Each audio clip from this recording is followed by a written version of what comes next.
here they go again. The weirds from Very Holly Weird, they're swerving, they're changing, they're trying to find a new narrative to defend their fallen careers. One such celebrity?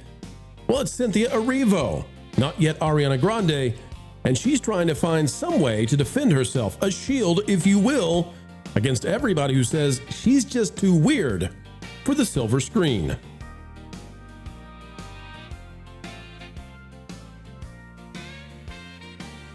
What a day, what a great day, ladies and gentlemen. Welcome back and thank you for coming our way. It's an attitude of gratitude every single time you spend time with us. Click that subscribe, smash that like, and here we go. We're back to Cynthia. She's a wicked, weird actress after all, who might be just doing live performances since Hollywood has no more use for her. Ladies and gentlemen, guess what? Out of thatparkplace.com, Cynthia Erivo is now blaming, quote, the insidious nature of how we view black women for the wicked backlash. Marvin Montanaro, I didn't know that there was a backlash, by the way. I just thought that there was apathy. I just thought people didn't go see the second one, but who knows? Maybe I'm wrong.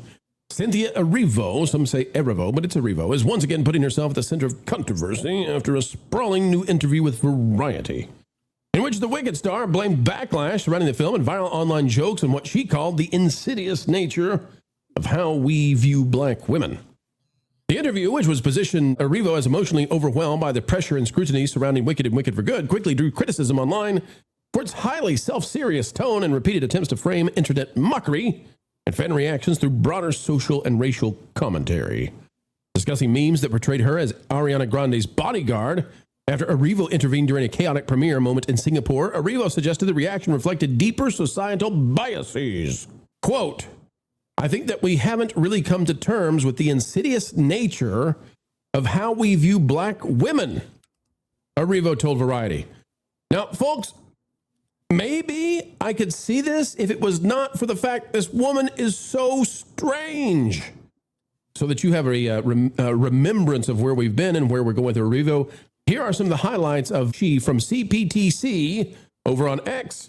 Here is how she reacted to a helicopter flying overhead somewhere with Ariana Grande.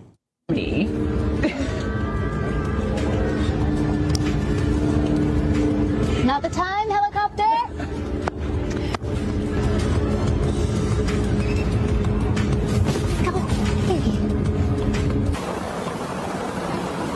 Yes, that's our reaction too. And if you need more, guess what? Natalie at Ghibli Natalie has this one. It's a montage, and we love montages, whether it's a sports movie or Cynthia Erivo. We love a good montage. We'll turn the audio off and just let it play because we got lots to say about this. But just enjoy in the background.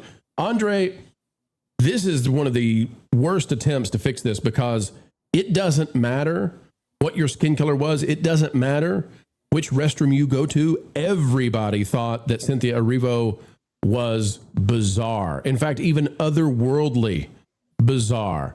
And I have a theory on this, Andre. You tell me what you think. I think that she was attracted or is attracted to Ariana Grande in ways that might not be healthy. Well, I think that Ariana Grande was mighty weird as well. I think the two of them were a particularly toxic cocktail. But yeah, I think it's like really, really, how do I put this? That's not going to get everyone shut down. Don't end the channel, Andre. Yeah. We're trying hard here, but we got to cover. Yeah, I know the feeling. I know. Bunch of white dudes here waiting on Cynthia Erivo. What are we doing?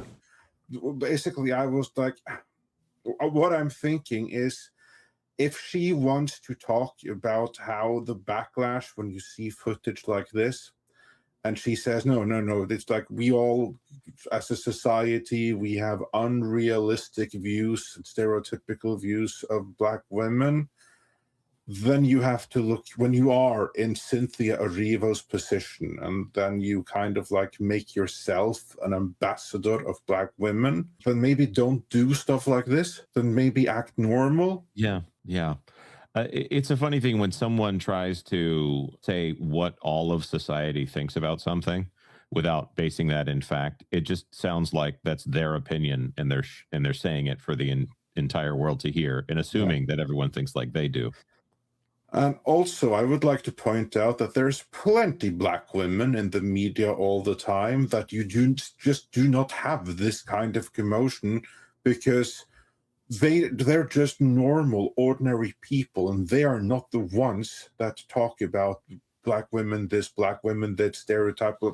Why is it always the ones that further stereotypes that complain about stereotypes? Right. Well, I'll tell you, I always approach some of the celebrities as if they are businesses, not people. And maybe that's wrong of me, right?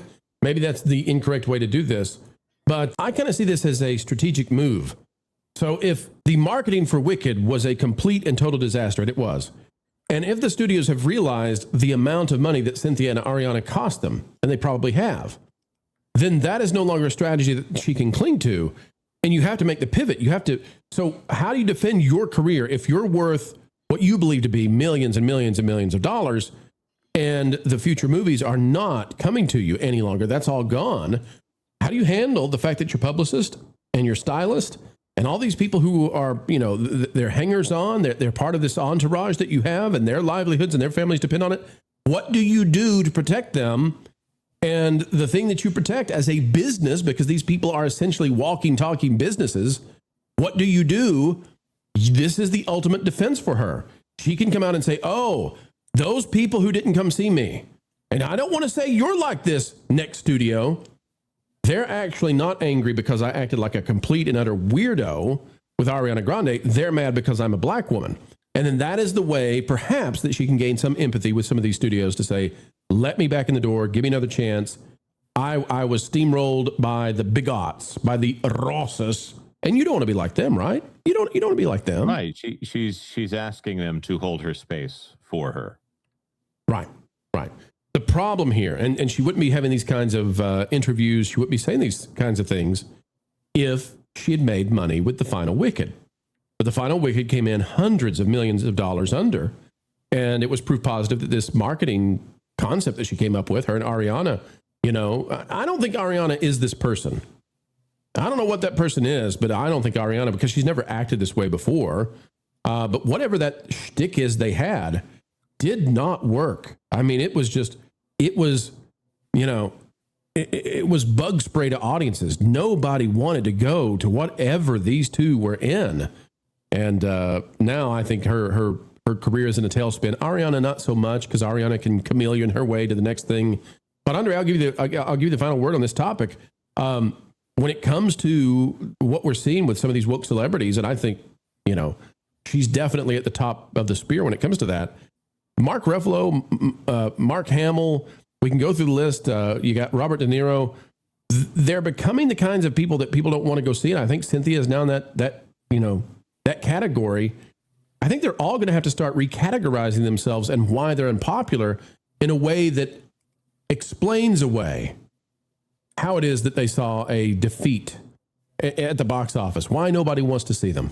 I wouldn't quite put Cynthia Erivo in the same category as those others, though, because De Niro and Mark Ruffalo, that's one thing, because they're hyper political and they're hyper partisan, and they used to be in blockbuster movies, and now they can't certainly get fewer roles in non-blockbusters even. And in terms of De Niro, no one wants him. Ruffalo, he has the Hulk because he has to have it. But beyond that, I think he's starting to feel the pinch in his career either way, though.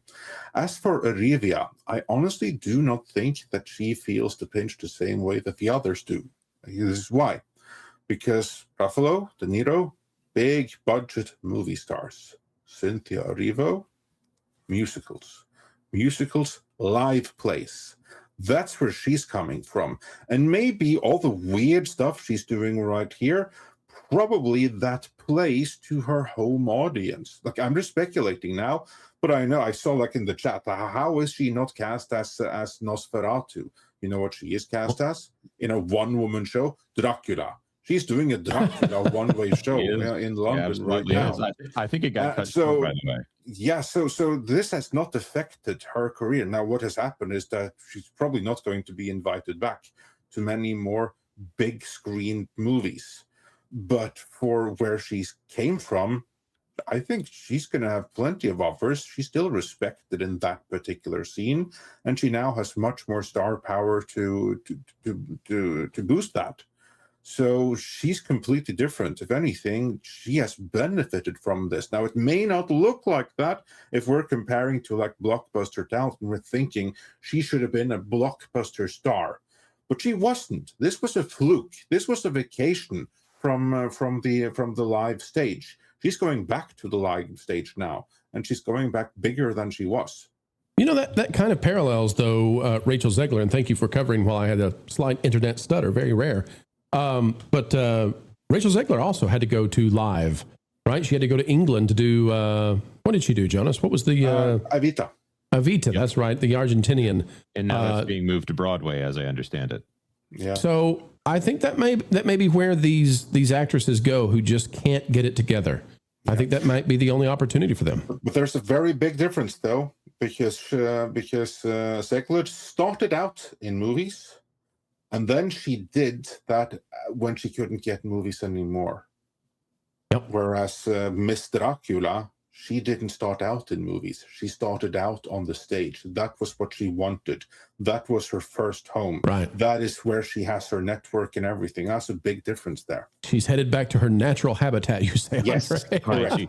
She has to sleep in ground from her native country. Yeah. Oh, we got to get out of here. We're so close to getting in trouble. We're out. You know, we really hope that you felt this video was satisfactual.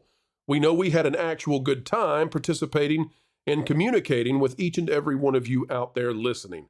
It is a great honor. It is a great pleasure, even a responsibility to do this on a daily basis. You give us the dream job we love doing, and for that we can never say thank you enough.